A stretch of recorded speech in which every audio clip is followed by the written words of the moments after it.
ओम ह्रीं अर्हं ळमो जिनाणं ळमो णाणगुरुणं ळमो विद्या गुरुणम।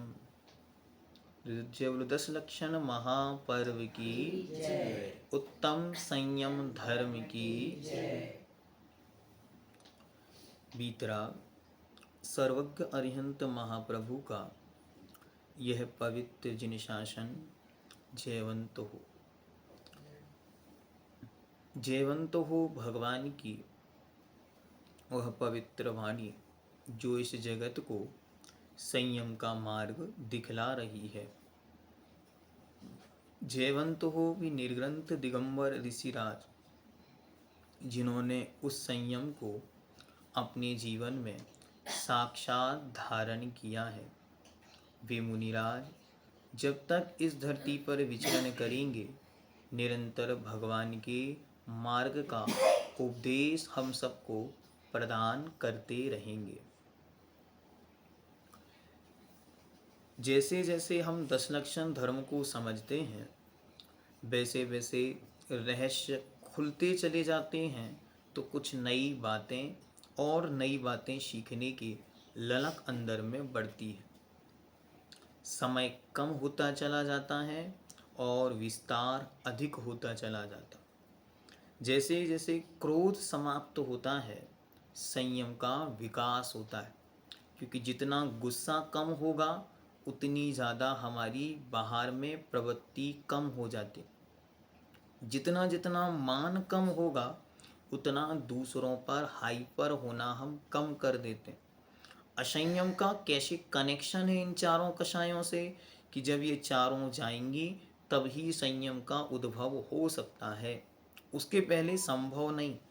मायाचारी के जाने से और लोभ कषाय के जाने से धीरे धीरे हम संयम की ओर बढ़ते हैं। संयम क्या है? संयम का अर्थ है कंट्रोल। संयम का अर्थ है नियंत्रण। किस पे नियंत्रण करना? अच्छा, दुनिया के जितने जीव हैं उन सब पर कंट्रोल करना है, दुनिया में जितने लोग हैं उन सब पर कंट्रोल करना है, या घर में जितने लोग हैं उन सब पे कंट्रोल करना है? तो आचार्य कहते हैं नहीं, हमें मात्र एक ही व्यक्ति पे कंट्रोल करना है और वह हूँ मैं स्वयं। जब दुनिया में आपको लगे कि ये भी खराब है, ये भी खराब है, ये भी खराब है, तो क्या करो? सबसे पहले आईने में जाकर अच्छी तरह एक बार देख के आओ, खराबी कहीं यही तो नहीं है जो हम दुनिया में बार बार भाग रहे हैं और उसे सुधारने का प्रयास कर रहे हैं। वही यहाँ पर कहा जा रहा है कि असंयम के लिए हमें बाहर की चीज़ों पर कंट्रोल नहीं लगाना है, बल्कि अपने अंदर पर कंट्रोल लगाना है। अपने मन, अपने वचन और अपने काय की एक्शन से अपनी ही इंद्रियों पर कंट्रोल करने की आवश्यकता है। बाहर में किसी और पर नियंत्रण की कोई आवश्यकता नहीं। असंयम होता कैसे है? तो असंयम होता है पांचों इंद्री और मन से। असंयम होता है 6 काय के जीवों की रक्षा नहीं करने से। 6 काय के जीव कौन कौन से? तो पृथ्वी का एक, जल का एक, अग्नि का एक, वायु का एक, वनस्पति का एक और त्रस का एक। त्रस कायिक में ही 2 इंद्री, 3 इंद्री, 4 इंद्री, 5 इंद्री, सब जीव इसके अंदर आ गए। तो किसी भी निमित्त से मन वचन काय की प्रवृत्ति से इन जीवों का जो घात है, इन्हें कष्ट है, इन्हें परेशानी है, इन्हें तकलीफ हो रही है, हम यदि उसमें निमित्त बन रहे हैं तो ये हमारा असंयम है। हम अच्छी तरह यार अपने जीवन में देखें तो जहाँ हमें परेशानी होती है हम कभी भी वहाँ रहना नहीं चाहते। तो हम कोशिश करें कि जहाँ हम रहना चाहते हैं वहाँ कम से कम हमसे दूसरों को परेशानी ना हो, इतना संयम तो हम बरतना सीख जाएं। वो संयम शुरू कहाँ से करना है? तो वो संयम शुरू होता है मन से, फिर वो जाता है वचनों पर और फिर वो आता है शरीर पर, एक्शन। मन में संयम से क्या होगा? मन का संयम ही बाहर में प्रकट होता है असंयम के रूप में। मन का असंयम फिर प्रकट होता है बाहर में काय के असंयम के रूप में। वो मन का असंयम मन से वचन में आता है, वचन से फिर वो एक्शन में आता है। और वो एक दिन का एक्शन धीरे धीरे धीरे धीरे हमारा जीवन बन जाता है। उसे कैसे समझें? उसे ऐसे समझें, द विचार मतलब थॉट बिकम वर्ड्स, और वर्ड्स बिकम एक्शन, और एक्शन बिकम हैबिट, और हैबिट बिकम्स लाइफ। ये पूरा चक्र वहाँ चलता है कि असंयम एक दिन में नहीं आया, ऐसे संयम एक दिन में नहीं आ सकता। वो कैसे आता है? पहले थॉट में आएगा, मन में आएगा, विचार में आएगा, और वो विचारों की खोटी प्रवृत्ति, विचारों की गंदगी धीरे धीरे मुख के माध्यम से बाहर निकलनी शुरू होती है। फिर वो धीरे धीरे हमारे एक्शंस में आती है, और धीरे धीरे वो हमारी हैबिट बन जाती है। जैसे आप किसी भी गुटखा खाने वाले व्यक्ति से बोलो ये गलत है, तो 1 मिनट में तो उसे ये भी स्वीकार नहीं करने को तैयार होगा कि ये गलत है। क्यों? वो उसकी आदत है। भले ही उसके पाउच पर लिखा हुआ है कि इट्स अ कॉज कैंसर, लेकिन वो उसे स्वीकार नहीं कर सकता। क्यों? क्योंकि असंयम उसकी आदत बन गई है, उसे कंट्रोल से बाहर निकलना उसकी आदत बन चुकी है। इसीलिए जिनेंद्र भगवान के शासन में कहा कि आपको किसी को भी कोई भी नियम नहीं दिलाना। हाँ, अच्छी तरह सुनना। आज अभी तक हम लोगों ने क्या सुना? अभी तक हम लोग ये सुनते आए हैं जैन धर्म कैसा है? त्याग करने का धर्म है, सब कुछ छोड़ने छोड़ने का धर्म है। नहीं, आपने बिल्कुल गलत सुना। अरे ऐसा? हाँ, जिनेंद्र भगवान के शासन में कुछ भी छुड़वाया नहीं जाता, बल्कि यहाँ तो ये कहा जाता है आप अच्छी तरह जानो, और जब आप खुद जान लोगे तो स्वयं छोड़ दोगे। छुड़वाएंगे नहीं, पकड़ कर नहीं छुड़वाना है किसी को। उसे अच्छी तरह ये समझाओ कि ये चीज़ इस रूप में होती है। अगर आप किसी से कहो भैया रात्रि में भोजन करना पाप है, तो वो तुरंत कहेगा कहाँ लिखा?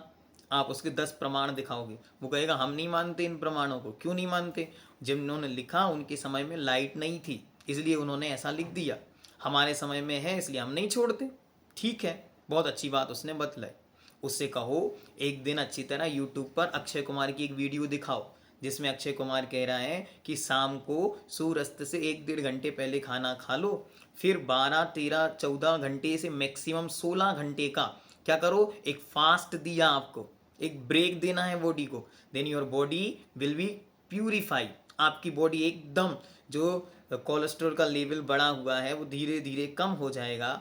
फिर मानो अगर आपके शरीर में एक्सेस फैट है तो वो धीरे धीरे कम हो जाएगा। अच्छी तरह उसको समझ में आ गया। अब क्या करेगा?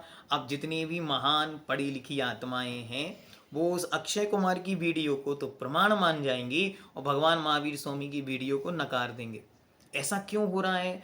ऐसा इसलिए क्योंकि उनके अंदर में असंयम इतना गहराई तक बैठ गया है कि वह उनकी श्रद्धा में भी असंयम को प्रकट करता।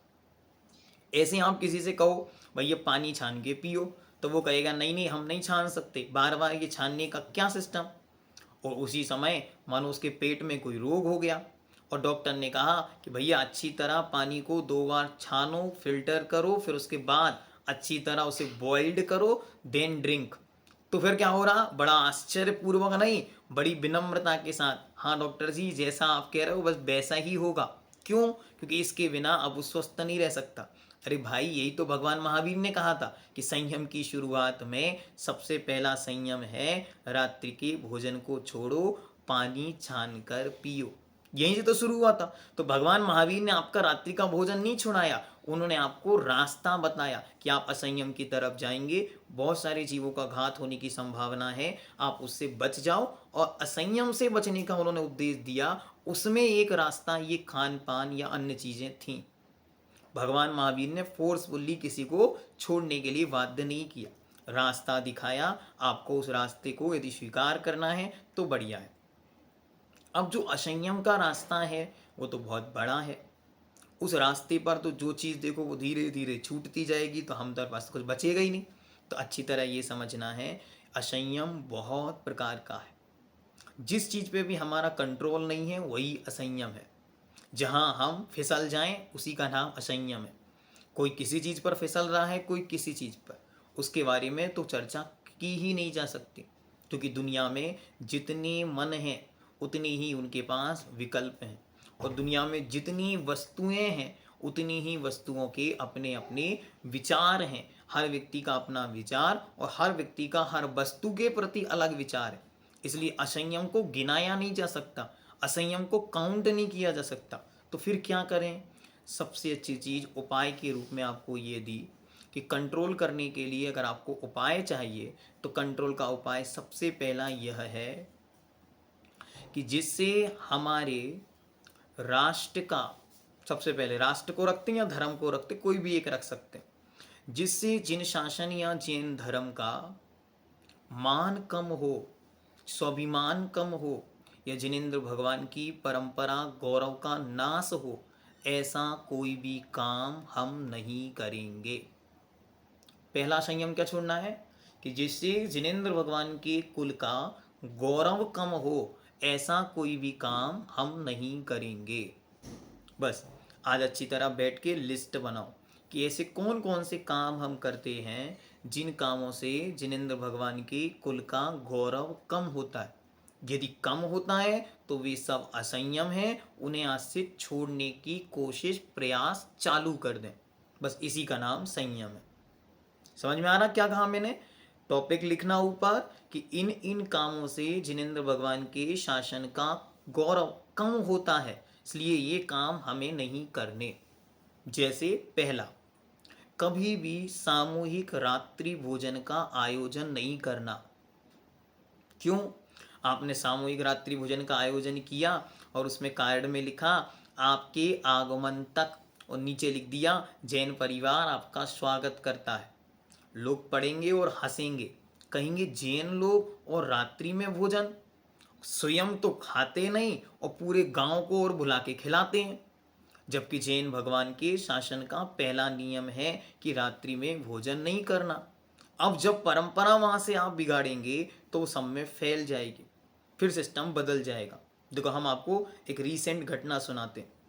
मध्य प्रदेश सरकार के मुख्यमंत्री आदरणीय शिवराज सिंह चौहान जी ने क्षमा वाणी का आयोजन किया।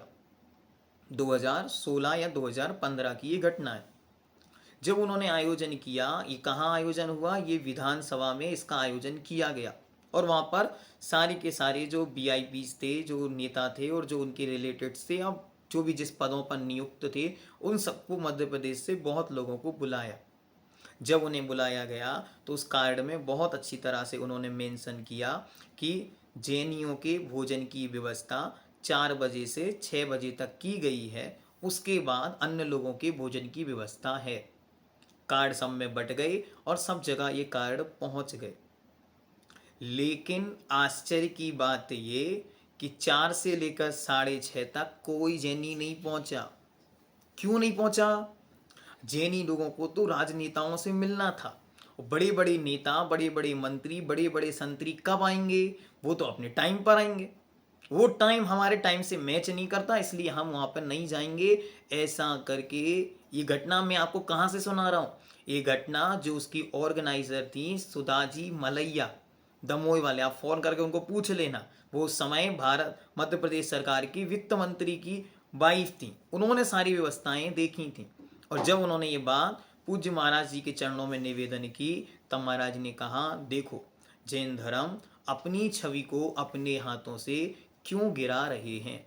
मतलब आज एक संकल्प आप सब करें कि हम अपने जीवन में कोई भी सामूहिक आयोजन में ना तो रात्रि में भोजन करेंगे और ना ही किसी सामूहिक रात्रि भोजन में आयोजन का कभी आमंत्रण किसी को देंगे, ना ही कभी ऐसा आयोजन करेंगे। जिनेंद्र भगवान की कुल का गौरव जिससे कम होता है, ऐसा काम हमको नहीं करना। दूसरा काम, जिससे हमारे राष्ट्र और हमारे देश का गौरव कम होता है, ऐसा कोई भी काम हमको नहीं करना।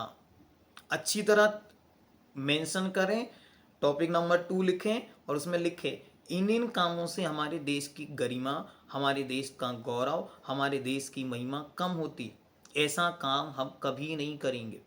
ऐसे कामों से हम निरंतर बचने का प्रयास करेंगे और वो काम हम करना शुरू करें जिससे हमारे देश का गौरव बढ़े, ना कि कम हो।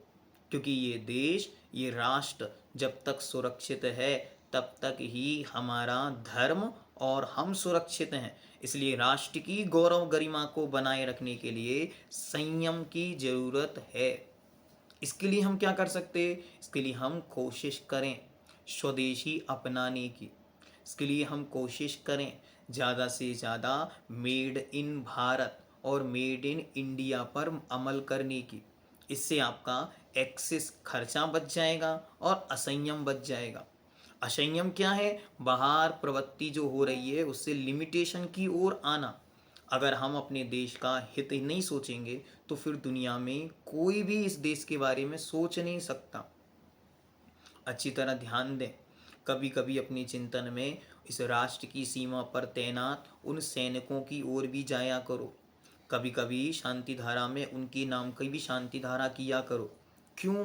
वे उस देश की सीमा पर बैठे हैं, खड़े हैं, तब जाकर हम यहाँ बैठकर अच्छी तरह प्रवचन सुन पा रहे हैं, धर्म ध्यान कर पा रहे हैं। अन्यथा क्या होता? अन्यथा आज से 75 साल पहले के इतिहास को उठाकर देखा करो। कभी कभी विचार किया करो, किसी के घर में भी कोई भी घुस सकता था, कहीं भी मंदिरों में सामूहिक आयोजन नहीं हो सकते थे। ये सब रोक टोक के बीच हमने कैसे जिन शासन की रक्षा की होगी, उन सब का विचार करके ऐसा कोई भी काम इस जीवन में नहीं करना जिससे हमारे राष्ट्र की गरिमा कम होती हो। अच्छी तरह आप पॉइंट्स बनाओ, लिखो, विचार करो। आज हमारे पास टाइम इतना ही है इसलिए हम उस पर बहुत गहराई से चिंतन नहीं कर रहे हैं। कभी 15 अगस्त 26 जनवरी पे मिलना, तब उस पर और विस्तार से चर्चा करेंगे। ठीक है। नेक्स्ट, हम ऐसा कोई भी काम नहीं करेंगे जिससे हमारे परिवार का सम्मान कम हो। हाँ, अच्छी तरह विचार करो कि हमारा जन्म किस कुल और किस परिवार में हुआ। जिस कुल और जिस परिवार में हुआ उस परिवार के पूर्वजों की क्या परंपराएं थीं, क्या मर्यादाएं थीं और क्या संस्कार थे, क्या वो हम जीवित रख पाए हैं? यदि नहीं रख पाए हैं तो अच्छी तरह आज विचार करके लिस्टेड डाउन, पूर्वजों के चरणों में बैठ के, दादी दादा जो भी आपके उपस्थित हैं, माता पिता, उनके पास जाओ, अच्छी तरह उनके चरण छुओ और उनसे कहो कि मुझ में एक ऐसी कोई गलती आप बताइए जो हमारे कुल के सदस्य में नहीं होनी चाहिए थी और मुझ में आ गई। यदि ये गलती है तो मैं उसे गलती स्वीकार करता हूँ और आज से ही उसे छोड़ देता हूँ। तो एक असंयम आपका वहाँ त्याग हो जाएगा। ऐसा कोई भी काम नहीं करना जिससे कि हमारे परिवार को समस्या देखनी पड़े, हमारे परिवार का नाम खराब हो जाए। जैसे एक एग्जाम्पल हम आपके सामने रख देते, यदि किसी को गुटखा खाने की लत पड़ गई है तो वो उस गुटखा खाने को छोड़ सकता है। क्यों छोड़ सकता है? अरे लत तो लग गई, अब कैसे छूटेगा? बस एक चीज़ के लिए छोड़ सकता है। अच्छी तरह विचार करे कि मैं सबके रूप में वहाँ पड़ा हुआ हूँ। कैसा? मरा नहीं हूँ, अभी जिंदा हूँ, लेकिन सब बन गया। कैसे सब बन गया? मुख में या शरीर के किसी अवयव में कैंसर जैसी महाबीमारी आ गई। सारा परिवार जितना द्रव्य पैसा लगा सकता था सब लगा रहा है, लगाने के बाद भी बचाने का कोई चांस नहीं है। ये क्या है? ये असंयम का, अनकंट्रोल का पावर है। उसने क्या किया है? उसने एक जीते जागते व्यक्ति को मुर्दा बनाने के लिए छोड़ दिया। ऐसे ही स्मोकिंग है, ड्रिंकिंग है, या जो भी चीज़ कुल की मर्यादा के बाहर है उसको लिस्टेड डाउन करके आज उस पर क्रॉस मारना, इसका नाम संयम है। नेक्स्ट क्या है? नेक्स्ट वन है, हम ऐसा कोई भी काम नहीं करेंगे जिससे हमारा स्वयं का घात हो जाए। ये भी होता है। हाँ, क्या?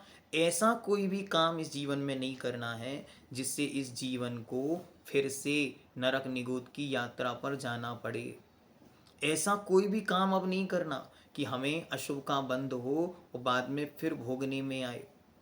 इसके लिए एक अच्छा काम हम नियम के रूप में तो रख ही रहे हैं, लेकिन हम आपको संकल्प के रूप में भी रख रहे हैं कि आज आपको संकल्प लेना है। क्या संकल्प लेना है? हम जीवन की कैसी भी परिस्थिति आने पर, कैसा भी डाउनफॉल आने पर, कैसी भी दिक्कत आ जाने पर कभी भी आत्महत्या का विचार भी मन में नहीं लाएंगे। ये आत्मघात, ये महापाप है। क्या होता? छोटी सी बात बिगड़ी और आप कहते हो बस आप और हमारा संबंध यहाँ समाप्त और हम अब आत्मघात करने को आतुर। सुसाइड एक ट्रेंड बन गया। क्यों? लग ये रहा है कि जो इस जीवन के दुख हैं, कष्ट हैं, परेशानियां हैं, उनका एक उपाय बचा है, वो है इस जीवन का नाश। लेकिन अच्छी तरह ये दिमाग में सेट करने का समय है कि आप यहाँ पर मात्र इस जीवन को नष्ट कर सकते हैं, उन दुखों को नष्ट नहीं कर सकते। आप इस जीवन को खत्म कर रहे हैं, परेशानियां खत्म नहीं हो रही, क्योंकि आप जहां जाएंगे ये सारे के सारे कर्म पिंड के रूप में आपके साथ चले जाएंगे, और जहां आप जन्म लेंगे वहां फिर से आपको वही कष्ट, दुख और पीड़ाएं भोगनी पड़ेंगी। बल्कि वे दुख, पीड़ाएं, कष्ट, संकट, बाधाएं, रोग, बीमारियां और ज्यादा बढ़ जाएंगी।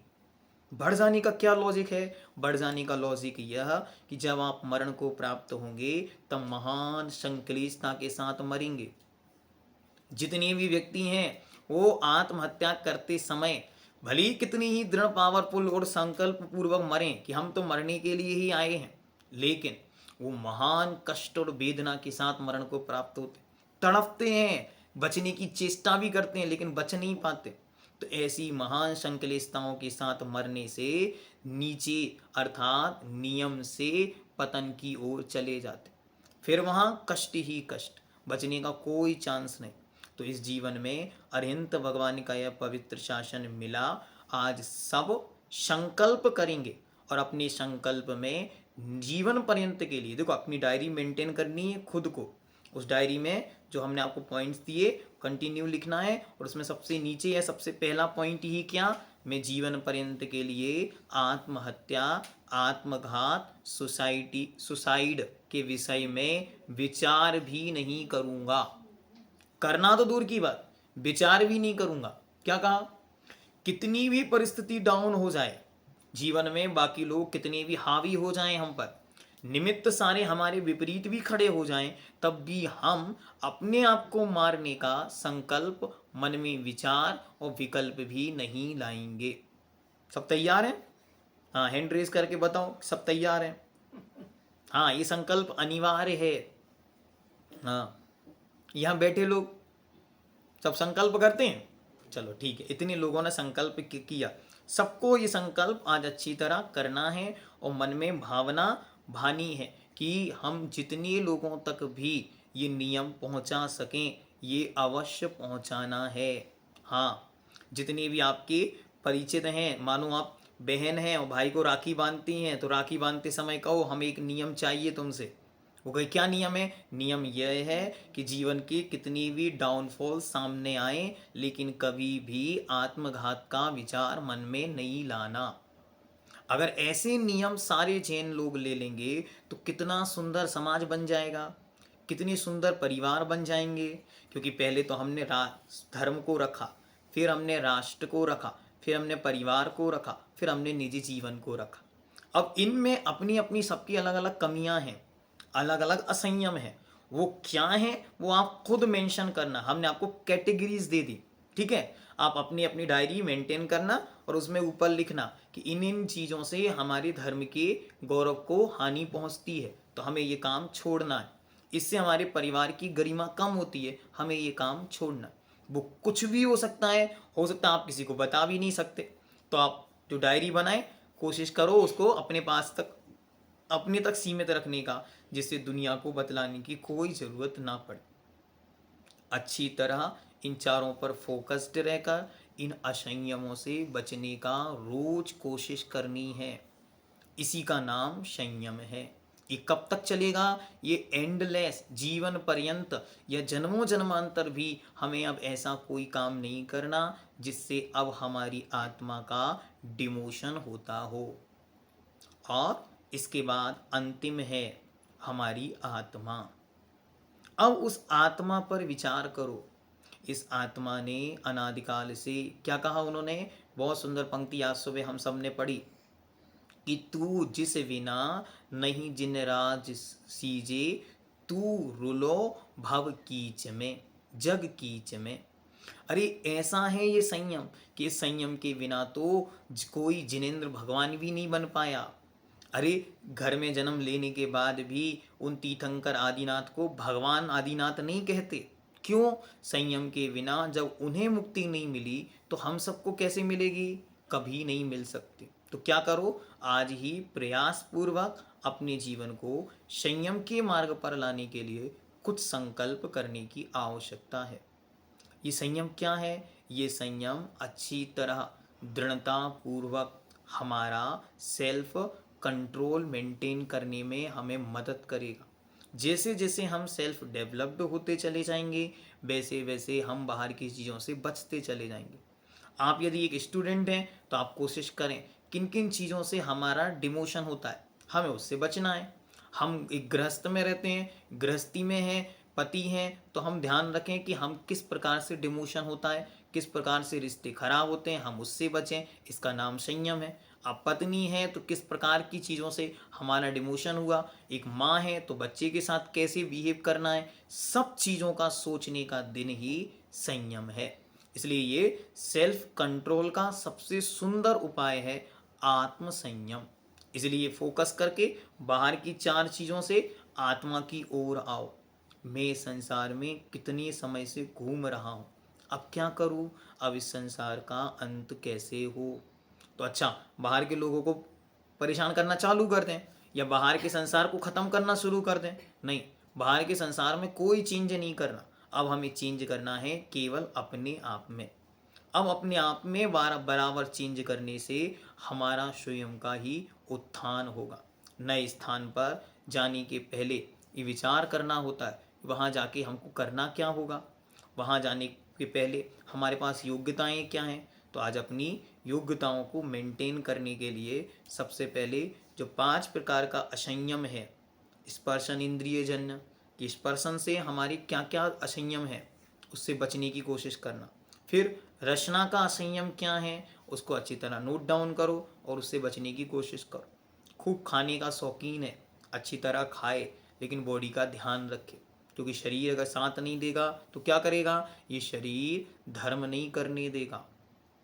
ये शरीर आपको ऐसी स्थिति पर ले जाएगा जिसके माध्यम से फिर आगे बहुत लंबे समय तक अच्छा कुछ भी उपलब्ध नहीं होगा। इसलिए खाते समय उसका संयम रखना, बस यही तो हमारे संयम धर्म का उपदेश है कि सेल्फ कंट्रोल, अपना आत्म नियंत्रण, हर चीज़ पर नियंत्रण रखना यदि हम सीख जाते हैं तो हमारा जीवन बहुत सुंदर बन जाएगा।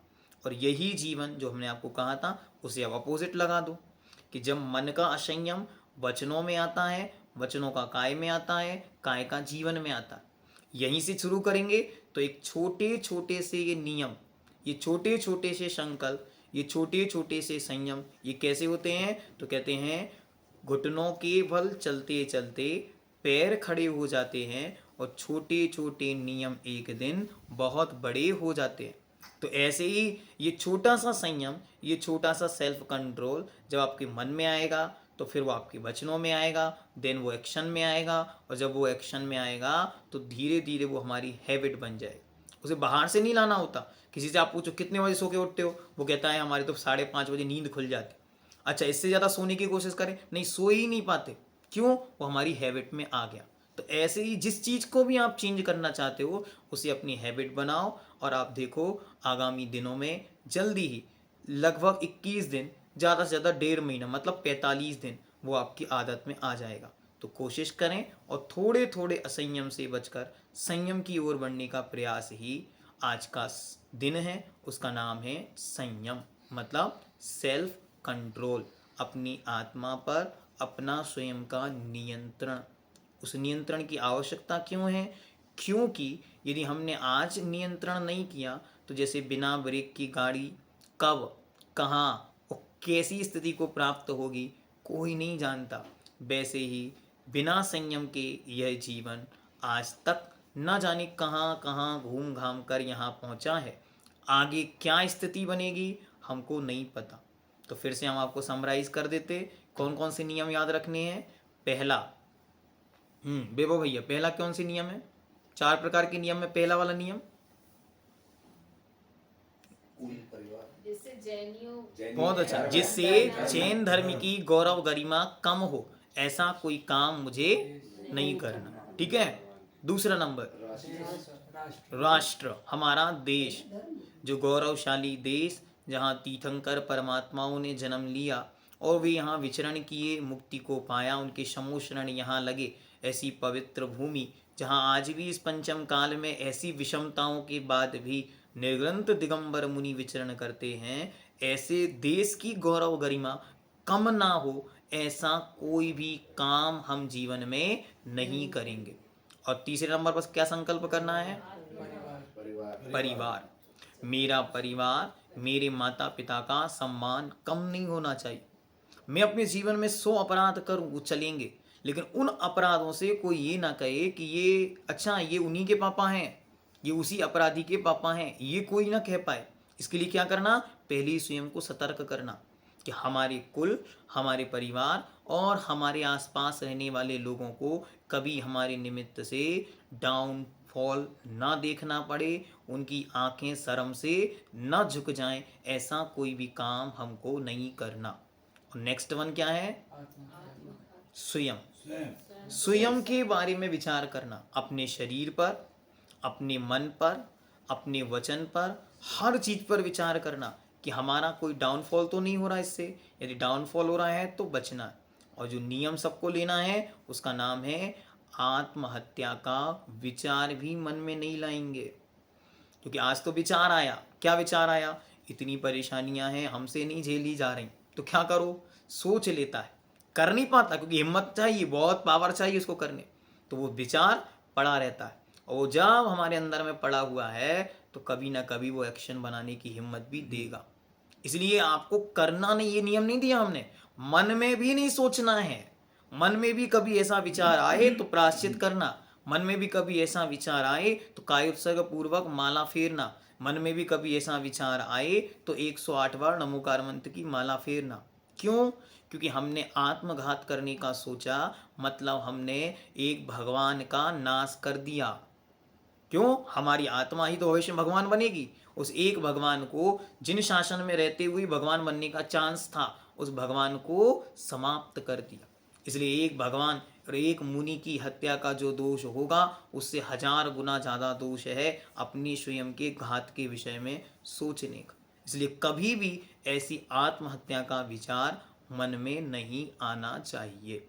तो आज का यह उत्तम संयम धर्म तब सार्थक है जब हम सब इतने सुंदर बने कि हमें स्वयं पर नाज हो। हाँ, हम स्वयं की पीठ थपथपा कर कह सकें कि हाँ अंकित भाई आपने बहुत अच्छा काम किया। ऐसे आप सब अपनी पीठ थपथपा के कह सकें कि आपने बहुत अच्छा काम किया। आप कुछ ऐसा अच्छा करें जिससे आपके माता पिता कहें कि आपने बहुत अच्छा काम किया, या लोग आपके माता पिता से कहें क्या संतान को आपने जन्म दिया, क्या आपका बच्चा है।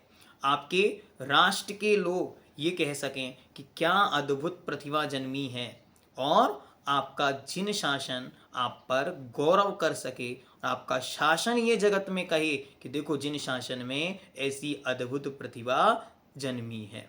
तो ऐसा गौरव बढ़े, असंयम टले और संयम के भाव से साधना के पथ पर हमें बढ़ना है। क्योंकि आचार्य पूज्यवर एलक श्री निशंक सिद्धांत सागर जी महाराज ने पंक्तियां सुनाई थी, वो एक सुनाते हुए कहते हैं कि साधना का पथ कठिन है, शपथ लेना तो सरल है, पर निभाना ही कठिन है। साधना का पथ कठिन है, शपथ लेना तो सरल है, पर निभाना ही कठिन है। कैसे कठिन कठिन है नियम लेना? तो कहते हैं जैसे दीप वन जलना कठिन है।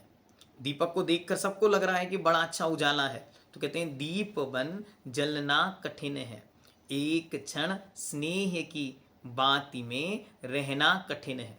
स्नेह मतलब घी, उस घी की बाती में एक एक क्षण, क्योंकि एक एक बूंद घी उससे से रिश्ता है तब एक एक लौ जलती है। हमें दीपक जलते हुए दिख रहा है, वास्तविकता में जल तो एक एक लौ रही है। तो इसलिए दीपवन जलना कठिन है। तो हम सब कोशिश करें कि संयम का मार्ग यद्यपि बहुत कठिन है, हमने आपके सामने बहुत बड़े नियम, संकल्प और संयम नहीं रखे, हमने आपके सामने सामान्य से संयम की बात की है। और हमने तो आपको कोई नियम संकल्प एक के अलावा दिया ही नहीं, न भगवान ने दिया न शासन ने दिया। शासन ने आपको रास्ता दिखाया, अब आपका कर्तव्य है आप उस पर चल सकें और अपने आप का कल्याण कर सकें। उत्तम संयम धर्म की, दशलक्षण महापर्व की।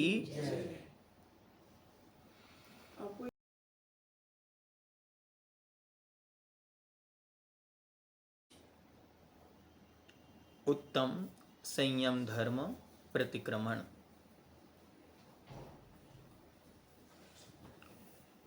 नमः श्रीवर्धमानाय निर्धूतकलिलात्मने सालोकानां त्रिलोकानां यद्विद्यादर्पणायते।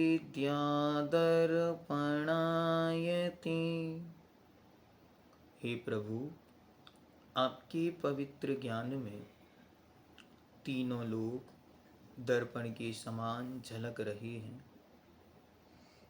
अतः मेरे संपूर्ण दोष आपके ज्ञान का प्रत्यक्ष विषय बन रहे हैं। फिर भी हे प्रभु, मैं आपकी साक्षी पूर्वक अपने दोषों को कहकर अपनी आत्मा को पवित्र करने का प्रयास कर रहा हूँ। हे भगवान, अनादिकाल से इस संसार चक्र में घूमता हुए मैंने असंयम के द्वारा अनेकानेक अपराध किए हैं।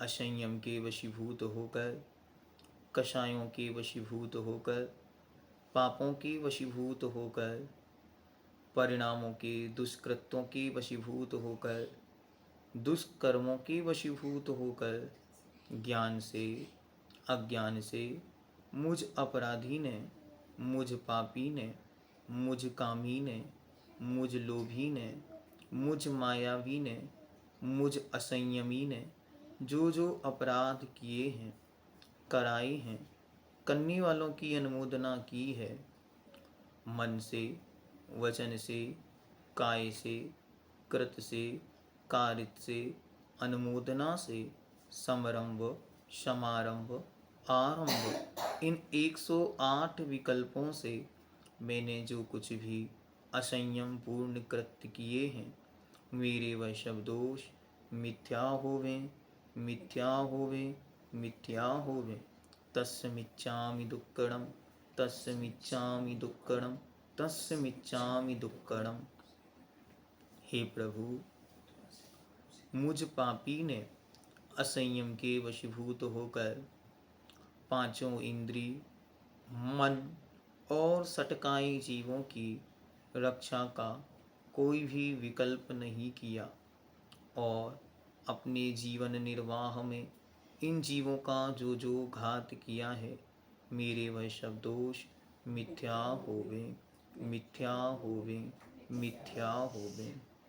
हे भगवान, मैंने असंयम के वशीभूत होकर स्पर्शन इंद्रिय के द्वारा राग द्वेष से युक्त होकर वस्तुओं को छूने में, उनके स्पर्श में आनंद का अनुभवन करने में, उनके कठोर स्पर्श के स्पर्श से पीड़ा, कष्ट, द्वेष का अनुभव करने में मेरे द्वारा जो कुछ भी पाप कर्म किए गए, वह सब मेरे दोष मिथ्या होवे। तस्मिच्छामि दुक्कडम। हे भगवान, स्पर्शन इंद्रिय के वशीभूत होकर मैंने अब्रह्म का सेवन किया, अनेक प्रकार की कुचेष्टाएं, दुष्चेष्टाएं की। हे जिनेन्द्र, आपके संयम के प्रभाव से मेरे वह सब दोष मिथ्या हो गए। हे भगवान, मैंने रचना इंद्रिय के वशीभूत होकर अनेक प्रकार के दुष्कृत्य किए। बहुत अधिक चरपरा खाने में, बहुत अधिक मीठा खाने में, बहुत अधिक स्वादिष्ट स्वादिष्ट भोजन के खाने में मेरे द्वारा जो भक्ष्य अभक्ष्य का भक्षण हुआ, वह सब मेरे अपराध मिथ्या हुए, मेरे वह सब दोष मिथ्या हुए। हे भगवान, मुझ असंयमी ने मुझ पापी ने घ्राण इंद्रिय के वशीभूत होकर सुगंधित और दुर्गंधित पदार्थों में राग द्वेष बुद्धि की सुगंधित पदार्थों को निरंतर प्राप्त करने के लिए जीवों का घात किया, कराया, करने वालों की अनुमोदना की और दुर्गंधित पदार्थ के निमित्त से निरंतर ही संकलेशपूर्ण परिणाम किए, आत्मविशुद्धि का घात किया, द्वेष बुद्धि को उत्पन्न किया, तो मेरे वह सब दोष मिथ्या होवे। तस्य मिच्छामि दुक्कडम, तस्य मिच्छामि दुक्कडम, तस्य मिच्छामि दुक्कडम। हे प्रभु, मुझ असंयमी ने चक्षु इंद्रिय के वशीभूत होकर अनेक प्रकार के दृश्यों को देखने में, राग रंग की कथाएं, नाटक, टीवी, फिल्म, मोबाइल और अनेक प्रकार के कुकृत्य चेष्टाएं, अन्य दृश्यों को देखने में, राग द्वेष के वशीभूत होकर, कषायों के वशीभूत होकर, चक्षुंद्रिय के विषयों में जो कुछ भी जो पाप अर्जित किया, मेरे वह सब दोष मिथ्या होवे। तस्य मिच्छामि दुक्कडम, तस्य मिच्छामि दुक्कडम, तस्य मिच्छामि दुक्कडम। हे भगवान, मुझ असंयमी ने, मुझ पापी ने कर्ण इंद्रिय के वशीभूत होकर अनेक प्रकार के दुर्संगीत, बहुत अधिक तेज आवाज में संगीत आदि सुनकर बहुत अधिक दुष्कृत्यों को अर्जित किया, पाप कर्म को अर्जित किया, मेरे वह सब दोष मिथ्या हो गए।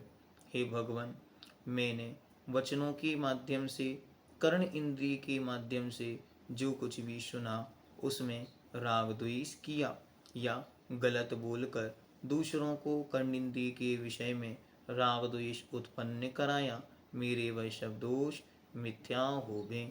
तस्य मिच्छामि दुक्कडम, तस्य मिच्छामि दुक्कडम, तस्य मिच्छामि दुक्कडम। हे भगवान, अनादिकालीन इस भ्रमण में जब जब भी मुझे मन की प्राप्ति हुई, इस मन के निमित्त से न जाने मैंने क्या क्या सोचा, क्या क्या विचार किया और ये मन कहाँ कहाँ भटकता रहा। हे भगवान, आज मैं एक क्षण के लिए विचार करता हूँ तो मेरी आत्मा कांप जाती है, मेरे रोम रोम में से मानो ऐ निकलता है कि धिक्कार हो मेरे मन को, जो मेरा मन दुनिया की बातों को सोचता रहा। कितने ही अनिष्ट, अन्याय, अनीति, अत्याचार और खोटे अपराधों का मैं चिंतन करता रहा। मैं स्त्रियों के राग रंग की कथाओं का चिंतन करता रहा। मैं इस मन के निमित्त से ना जाने कितने ही प्रकार के हिंसा, झूठ, चोरी, कुशील और परिग्रह संबंधी पांचों पापों को करता रहा और ना जाने कितने ही प्रकार के दुश्चिंतनों में अपने समय को व्यतीत किया। हे जिनेन्द्र, आज आपकी साक्षी से मेरा यह मन पवित्र होवे। हे प्रभु, मेरा मन पवित्र होवे। हे प्रभु, मेरा मन पवित्र होवे। मन के निमित्त से आज तक मैंने जो जो अपराध किए हैं, मेरे वह सब दोष मिथ्या होवे। तस्य मिच्छामि दुक्कडम, तस्य मिच्छामि दुक्कडम, तस्य मिच्छामि दुक्कडम। हे प्रभु, मुझ पापी ने, मुझ असंयमी ने वचन के माध्यम से जो कुछ भी अपशब्द कहे, अनर्गल प्रलाप किए, बहुत बकवास की, बहुत अधिक शब्दों का प्रयोग किया, गलत शब्दों का प्रयोग किया या किसी को भी मेरे वचनों के निमित्त से कोई पीड़ा पहुंची हो, तो हे भगवान, वे सब जीव मुझे क्षमा प्रदान करें और मैं अपने अपराधों के लिए हमेशा हमेशा क्षमा प्रार्थी हूँ। मेरे वह सब दोष मिथ्या होवें। तस्य मिच्छामि दुक्कडम, तस्य मिच्छामि दुक्कडम, तस्य मिच्छामि दुक्कडम। हे प्रभु, काय के असंयम के रूप में मैंने अनेक प्रकार के भोज्य पदार्थों का सेवन किया, अनेक प्रकार की चेष्टाएं की, अनेक प्रकार के अब्रह्म कृत्यों का सेवन किया चलने फिरने, उठने बैठने, सोने खेलने आदि अनेक रूप क्रियाओं में मेरे निमित्त से जो जो भी पाप हुए हैं, जिन जिन जीवों को घात पहुँचा है, वह सब जीव मुझे क्षमा प्रदान करें। हे भगवान, मैं सटकाए के जीवों में प्रत्येक जीव के पास जा जाकर उन सबसे क्षमा याचना करना चाहता हूँ। वे सब जीव मुझे क्षमा प्रदान करें। हे भगवान, सटकाए जीवों में मैंने पृथ्वी काए जीवों को जो कुछ भी कष्ट पहुँचाया हो, वे सब जीव मुझे क्षमा प्रदान करें और मैं उन सब जीवों को क्षमा प्रदान करता हूँ। हे भगवान, जल कायिक जीवों के संबंध से मैंने जो कुछ भी अपराध किए, दोष किए हैं, तो मैं उन सब जीवों को क्षमा प्रदान करता हूँ। वे सब जीव मुझे क्षमा प्रदान करें। हे प्रभु, अग्नि का एक जीवों को मैं क्षमा प्रदान करता हूँ। वे सब जीव मुझे क्षमा प्रदान करें। हे भगवान, अग्नि अग्नि का एक जीवों को मैं क्षमा प्रदान करता हूँ। वे सब जीव मुझे क्षमा प्रदान करें।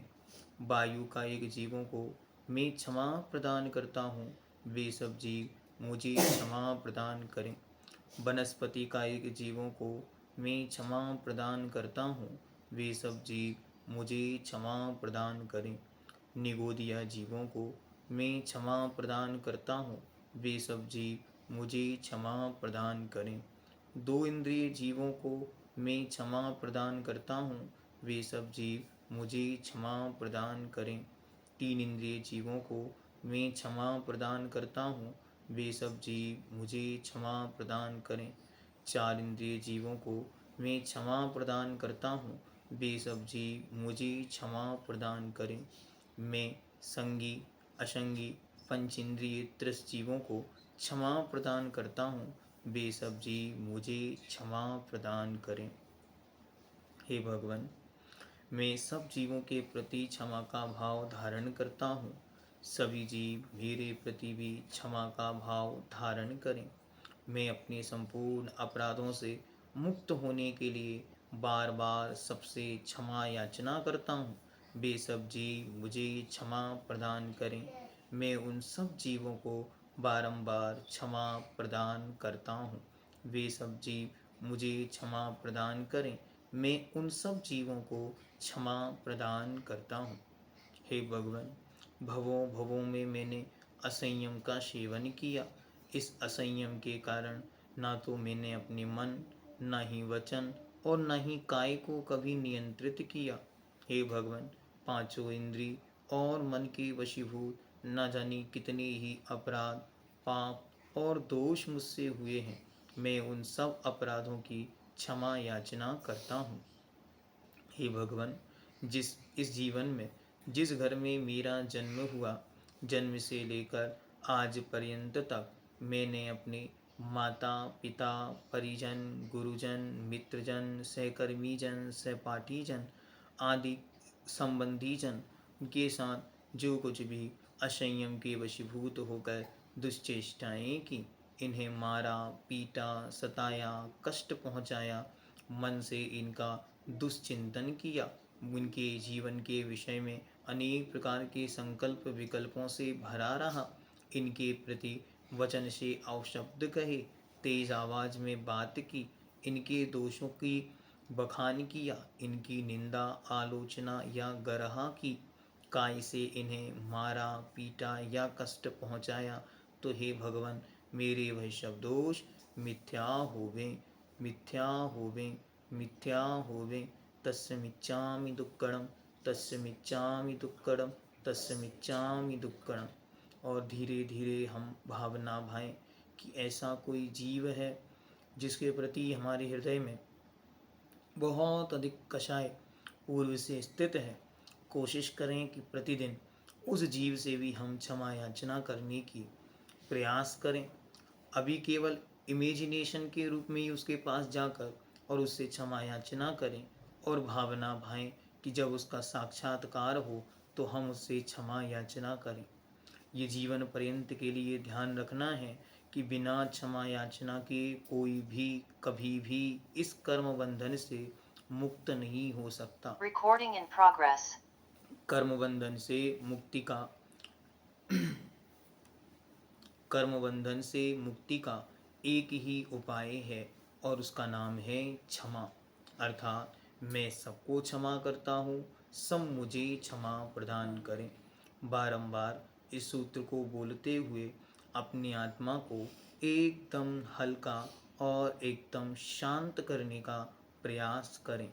खम्मामि सभ्य जीवाणम सभ्ये जीवा खमन्तु मे मेत्ति मे सर्वभूतेषु वैरं वज्रं न केनवि।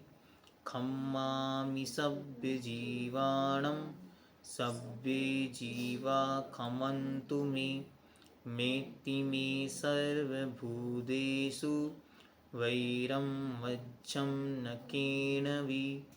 खम्मामि सभ्य जीवाणं सभ्ये जीवा खमन्तु मे मेत्ति मे सर्वभूतेषु वैरं वज्रं न केनवि। हे प्रभु, मैं अनादिकाल से असंयम के वशीभूत होकर इस संसार में भटकता रहा। अब आपकी छत्र छाया में शीघ्र ही मुझे संयम की प्राप्ति हो, देश संयम व्रतों की प्राप्ति हो और मैं शल्लेखना समाधि पूर्वक मरण कर भव समुद्र से शीघ्र ही पार हो जाऊं। हे भगवान, आपके चरणों की छत्र छाया सदा सदा मिलती रहे, इस मंगल भावना के साथ बारंबार नमोस्तु नमोस्तु नमोस्तु अंचेमि पूज्येमि वंदामि नमंसामि। दुख कहो कम कहो वो हिलाहो सुगहि गमनम समाहि मरणम। जिन गुण संपत्ति हो तुमच्छम जिन गुण संपत्ति हो तुमच्छम।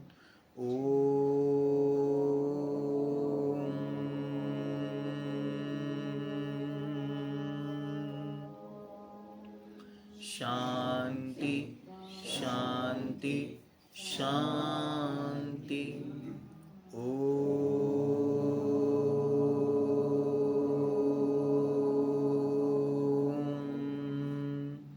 शांति शांति शांति।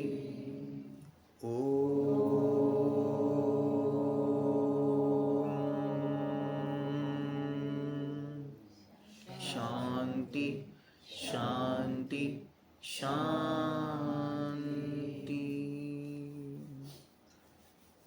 उत्तम संयम धर्म की जय।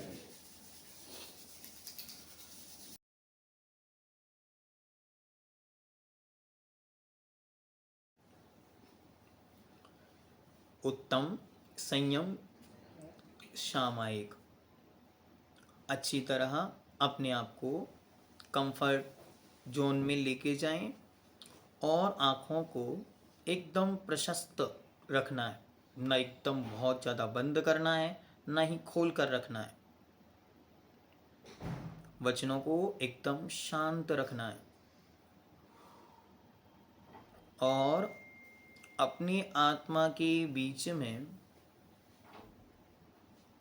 आज महसूस करना है उन अनंतानंत संयमियों को जिन्होंने अपने जीवन में संयम को धारण किया और वे पूज्य बन गए। जितना जितना संयम है उतनी उतनी पूज्यता है, उतनी उतनी पवित्रता है और उतनी उतनी निर्मलता है। आज हम महसूस करेंगे उनकी पवित्रता को। हो सकता है बार बार मन में प्रश्न आता होगा कि इन मुनि महाराजों के चरण क्यों छूना, इनके चरणों की धूल मस्तक पर क्यों लगाना। अरे ऐसा इन्होंने क्या किया कि इनके पैरों पर पड़ा हुआ पानी गंधोदक कहलाता है, चरणोदक कहलाता है। तो ये संयम बतलाता है। देखो, वे निर्ग्रंथ दिगंबर योगी कोई साधारण नहीं है। उन्होंने अपने स्पर्शन इंद्रिय को जीत लिया है। देखो, वे नग्न हैं, दिगंबर हैं, रंच मात्र भी विकार उनके शरीर पर नहीं आता। सर्दी, गर्मी, वर्षा, स्त्री, पुरुष, नपुंसक, भीड़, अकेलापन, सब में वह एक समान रहते हैं। ये स्पर्शन इंद्रिय के जयी हैं, स्पर्शन इंद्रिय के संयमी हैं, इसलिए हम उनकी वंदना करते हैं। आप चाहें तो अपनी हृदय की वेदी पर उच्चासन पर आचार्य भगवंत विद्यासागर जी महाराज, आचार्य भगवंत समय सागर जी महाराज या अपने कोई भी आराध्य गुरु को स्थापित कर कर उनकी वंदना करें। बार बार, जितनी बार मैं आपको उनकी वंदना का निर्देश दूं, आप उनके चरणों में बारंबार नमोस्तु करें। आज तक आपने गुरु महाराज के बाहरी स्वरूप को देखा है, आज हम उनके अंतरंग की महिमा आपके सामने रख रहे हैं। आप उसे सुने, समझें और उनके संयम की गौरव गरिमा को ध्यान दें। उन्होंने अपनी रचना इंद्रिय को संयमित किया है। उन्होंने स्वादिष्ट स्वादिष्ट भोजन को छोड़ करके नीरस भोजन ग्रहण किया है। उन्होंने गरम गरम भोजन और बहुत सारे रसों से बहुत टेस्टी जो खाना है, भोजन है, उसे छोड़ करके नीरस आहार को जीवन में स्वीकार किया है। इसलिए वे रसना इंद्रिय के जयी हैं, इसलिए हम उनकी वंदना करते हैं। वे अच्छी तरह अपने इस पवित्र जीवन में घ्राण इंद्रिय के जयी हैं। घ्राण इंद्रिय के माध्यम से, अर्थात अच्छा सूंघने में आए तो बड़ा आनंदित होना, और थोड़ा सा ही कुछ गड़बड़ हो जाए तो नाक सकुड़ लेना, ऐसी प्रवृत्ति से जो रहित हो गए हैं, ऐसे संयमी साधुओं की हम वंदना करते हैं। उनकी चक्षु इंद्रिय की ओर देखो। आप आचार्य भगवंत विद्यासागर जी महाराज की आंखों को देखो, वो कैसे हैं? आंखों के संयमी हैं। वे आंखें कैसी हैं? जिन आंखों को देखने के लिए लाखों लोग सामने खड़े हैं, लेकिन वे आंखें उठती नहीं। क्यों? उन्होंने अपनी आंखों को जीत लिया है।